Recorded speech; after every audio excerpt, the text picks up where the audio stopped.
Alabama State. And right now, what he does, his name is Warren Williams. He traveled all over the United States. He be transporting special projects. There ain't no drugs or nothing like that, but he be going all over the country as a courier. And he traveled all over the United States. But anyway, he's from Birmingham. And he was telling me the other day, I had an interview with him, and I recorded it. And if we have time, I'll play it tonight. But anyway, he said, you got to take the scab off of racism. You right. He said, like what you said. He said, racism is raw. And right. And anyway, I was telling about the University of Alabama and my connection to the University of Alabama in football. Number one, my cousin played 4 years for Bear Bryant. And my son, well, you know, Notorio, he works up there. And my baby son went up there trying to get on Alabama football team, and Saban threw out everything that coach had. So, you know, it just, and I used to travel with my uncle, Uncle Rush, traveling all over the United States, following University of Alabama when Bear Bryant was up there. I mean, Mississippi, Georgia, Tennessee. I'm still a teenager following them around with my uncle. But anyway, it just was just in me. So he told me, he said, look, let me tell you something. He said, there's a red A, there's a white A, there's a black A. You're right. He said the black A is Alabama State. That red A and that white A, that's University of Alabama. And I ain't gonna say what he said. I ain't got to do with it. They racist. I don't care how it looks. Right. He said they racist. And, I don't care how you put it. I don't care how you do it, what you get to do with it, they racist. And in talking to him, I found another side of him that even though we're both musicians and we be playing and we performing and stuff on stage, that joker ain't got no love for that white boy. Right. But let's move on to another issue. So for black folks, and this is marriage and wedlock and children. Now we do know this. Now I don't care what the statistics show and what it is. There's more white folks in America than there is black folks. So anything that you deal with, more of it, even if you can take murder, you can take anything that's happening with the human being in America, more of it is taking place in the white community than it is in the black one, simply because there's more of them. Ain't no way around it. I don't care how you cut it. You can chop the statistics up all kind of ways you want to. Percentage-wise, whatever, it's more of them. So therefore, human beings do everything, but you can betcha it's more in their community. More murder, more robbery, more raping, more killing, more stealing. Because there's more of them. Right. But they're painted like it's more us doing it. Yeah. We the one doing it. Now, I do understand that. Them some numbers I do understand. What would you say in regards to us supporting marriage and children being born out of wedlock and raising kids? I hear you and Notorio and them talking sometimes about us and how we behave and different things. What's your perspective on that from the past conversations we've had and where you are right now in 2019 about us in marriage and families and raising our children? You know, I always think a two-parent home is better. You know, I ain't shaming single parents. You know, I always think a two-parent home is better. No, but the economic conditions, it made it hard on parents today. You know, it's kind of hard to raise a child when you got to work 2 and 3 jobs just to make ends meet. You ain't got time to discipline. You working to just you know, keep the bare minimum going. So that, and from your perspective, that's pulling away from your time to concentrate on parenting and. You know, I mean, how can I concentrate on parenting and be there if I'm working 2-3 jobs? Yeah, I can't. I don't have time for that. Yeah, they were 24 hours in a day. Right. Yeah. And these jobs paying these slave wages, I mean, it's killing the family, particularly ours, because we the ones at the bottom.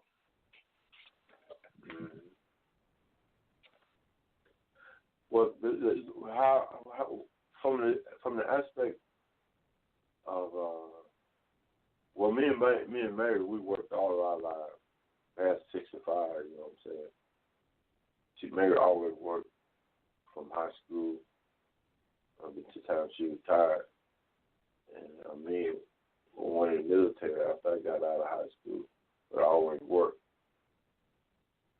Where, from your perspective, where does God fit in our problem as a race of people? What God and how it impacts the whole picture and spiritual things? Ask the question again. Right. God, how does God fit in? Comes to us as a race me, of people. you know, I'm a believer. You know, I'm a believer in God. And, you know, I grew up real deep in the church, but as I got older, I started seeing stuff that was deviating from the book. When I refer to the book, I mean the Bible. Yeah. Any and everything going on in the church now is more of a business. And it's like they're catering to women because they know women are more susceptible to being tricked. A lot of single women go to church and see the pastor as a husband figure. You get what I'm saying? So they gonna open them pocketbooks. They more emotional. They gonna put that money in our man. You could preach to all the dead members get out the grave. I'm just gonna see what I'm gonna get, and that's it. But I mean, go ahead. And God play an important role in it, but in today's time, a lot of our people don't even believe in God. Or they questioning, you know, if it is God, why is he allowing us to be in the shape that we in? Well, let me ask you this. Okay. In America, especially in the black church, do you know that's a 40, I don't know if it's billions or 40, I think it's billions, $40 billion. Man, can you imagine $40 billion going through churches? Do you know what you could do with that if that money was being, you know what I'm saying, returned right, in the form of economic development? And why it's really like, I want to be understanding in what I'm saying. It's really like the black race is being pimped. You know what I'm saying? Oh, we are. Why do we have mega churches but not mega businesses or mega banks? It looks like it goes into somebody else, but it don't come back to the black community. No, you taking care of pastor. You taking care of Rev. Rev need a jet. Rev living in a mansion, while the majority of the members living in squalor. They barely make ends meet. But I stupid members because they allow it. You know,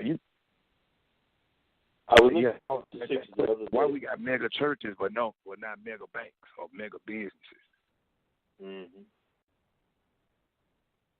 In other words, there should be banks, finance companies, housing development, shopping malls, shopping centers, all owned by black churches. Right. Run by black folk, with black training, with black, in other words, with a feeder system from the ground up that pumps out businessmen and upright, spiritual leading people with morals and integrity and all of the things that which God calls for should be coming out of the church. But it's not, is it? The one thing that you can see coming out of that is singers. Am I right? I mean, those types always came out of church. Mm-hmm. But like you said, $40 billion. Mm-hmm. Half the entire community. How are we benefiting from that? We aren't. Mm-hmm.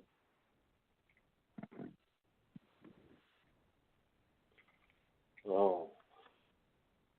You graduated from where? Alabama State? Alabama State. Alabama State. What was your degree in? Management. Management, marketing, management. Yes, sir. Mine was marketing and data processing.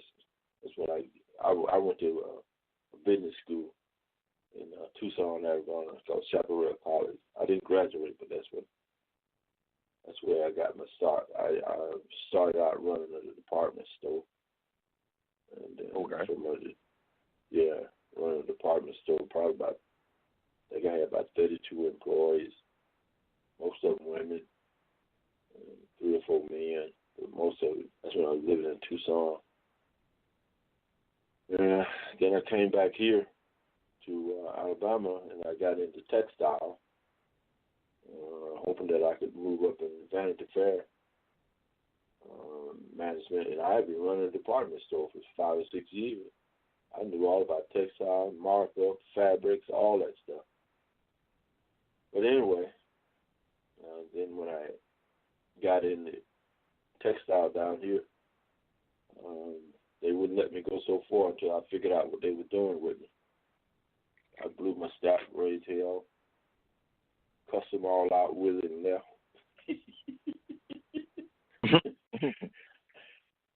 Cussed them all out with it and left. And then they called me back. I'm telling you, they called me back with it. I said, what the heck? But I think they called me back to really get the bead on me. You know what I mean? Right. But anyway, I don't know if they called me back. They thought I was going to sue when I found out what they were doing, because I was a line officer and I laid fabric, line worker, and I laid fabric for them. And in other words, for 4 years, I produced more money, made more money for them every single day. From the first day I walked in there in training to the last day that I walked out of there, the record showed that I had made money for them every single day for 4 straight years. Money for them in what I was doing, in my productivity. That's when I went off and acted fool. And I believe they thought once I saw them records and they pulled my record, because I went and raised hell, they hadn't pulled my record because I wanted to see what my work record was. Right. And man, when I saw that, it just blew the top of my head off. I said, I ain't gonna say what I call them. They're using me to make money for them for 4 straight years, and they talking about, because see, I tried to bring the union in there too. That's why they fired me. I wanted to fire them because I walked out of there and cussed them out with that union shirt on. They were scared I was going to sue them because I had a case, and I had the records, and they'd seen the record, and all of the matter going to court. but I didn't sue him. I should have sued him.